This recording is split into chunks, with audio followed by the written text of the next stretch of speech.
फिर नाफ के नीचे हाथ बांधना अकल भी तस्लीम नहीं करता। मिसाल के तौर पे नाफ, आप नाराज ना होइएगा, मिसाल इसलिए दे रहा हूं कि शायद बात समझ आ जाए।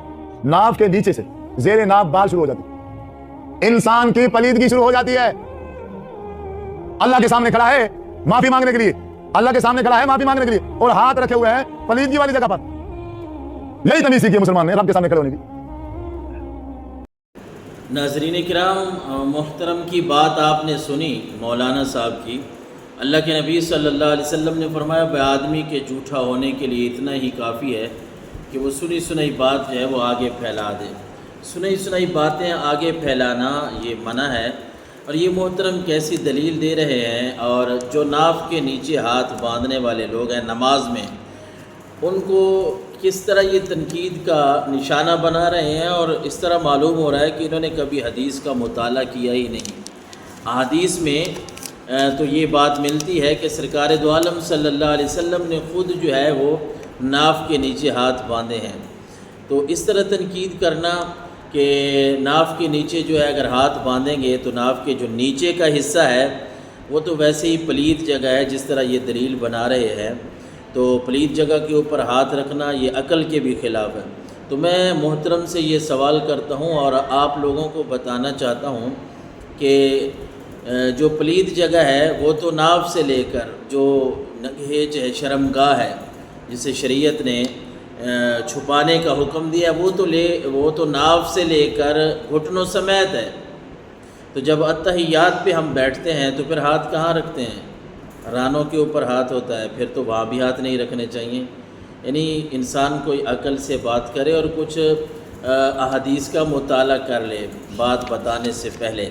हदीस है अबू दाऊद शरीफ की 756 नंबर पे, मौला अलीजुल मुर्तज़ा शेर खुदा रज़ी अल्लाह तआला अन्हु उसको रिवायत करने वाले अन्ना अलीजन क़ाल मिनस सुन्ना वज़उल कफ़ अलल कफ़ फ़िस्सलात तहत सुर्रा।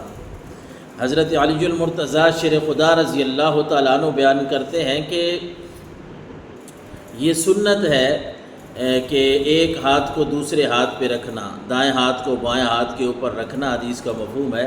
और तख्त सुर्रा नाफ के नीचे हाथ बांधना हज़रत अलीजुल मुर्तज़ा फरमा रहे हैं कि ये सुन्नत है। इसी तरह अगली हदीस है 757 नंबर पे, हज़रत इब्ने जरीर रदी अल्लाह तआला अन्हु कहते हैं अन अबीह क़ाल रअयतु अलीजन युमसिकु शिमालु बियमीनी अला रुस्ख़ तहत सुर्रा। वो कहते हैं कि मेरे बाप कहते थे कि मैंने हज़रत अलीजुल मुर्तज़ा शेर खुदा रज़ी अल्लाह तआला अन्हु को नमाज़ पढ़ते हुए देखा तो उन्होंने अपना दायां हाथ जो है वो बाएं हाथ के ऊपर तख्त सुर्रा नाफ के नीचे रखा हुआ था। इसी तरह एक और हदीस मुबारक है 758 नंबर पर, हज़रत अबू वाइल रदी अल्लाह तआला अन्हु फरमाते हैं क़ाल अबू हुरैरा अख़्ज़ुल अकुफ़ अलल अकुफ़ फ़िस्सलात तहत सुर्रा, कि दाएं हाथ को बाएं हाथ के ऊपर रखना तख्त सुर्रा है, नाफ के नीचे सुन्नत है। अच्छा, अगर हदीस मुबारक में नाफ के ऊपर हाथ बांधने का भी तज़किरा है, हम तो इस बात का इनकार नहीं करते, लेकिन हदीस का मजाक उड़ाना या हदीस के ख़िलाफ़ जो है वो क़यास करना, इस बात से इंसान को रुकना चाहिए, ये मना है। अगर आप नाव के ऊपर हदीस मिलती है और उसके मुताबिक आप नाव के ऊपर हाथ बांधते हैं तो हदीस मिलती है, तो आप क़यास नहीं कर सकते कि आप नाव के ऊपर अगर हाथ बांध के खड़े हैं तो इसका मतलब ये है कि आप की नमाज नहीं हुई, या आप कोई ऐसी मिसाल दे दें जो अल्लाह के रसूल सल्लल्लाहु अलैहि वसल्लम की हदीस के साथ टकराती हो। तो इंसान को अकल से काम लेना चाहिए, पढ़ लेनी चाहिए चंद बातें, और उसके बाद जो है ये बातें करनी चाहिए। सोशल मीडिया का ज़माना है, इस वीडियो को पता नहीं कितने लोगों ने देखा होगा, और फिर उलझन होती है लोगों को कि किस तरह ये मौलाना साहब बात कर रहे हैं, इसका मतलब ये है कि हम गलत कर रहे हैं। हम नाफ के नीचे अगर हाथ बांधते हैं तो ये कोई पलीद जगह है, ऐसी कोई रिवायत नहीं है, ऐसी कोई बात नहीं है, बल्कि वो भी नाफ के नीचे हाथ बांधना सुन्नत है। और आका करीम अलैहिस्सलातु वस्सलाम का तरीका है, जो लोग नाफ के नीचे हाथ बांध के नमाज़ पढ़ते हैं वो बिल्कुल दुरुस्त है, किसी किस्म के शक और शुबा में पढ़ने की ज़रूरत नहीं है।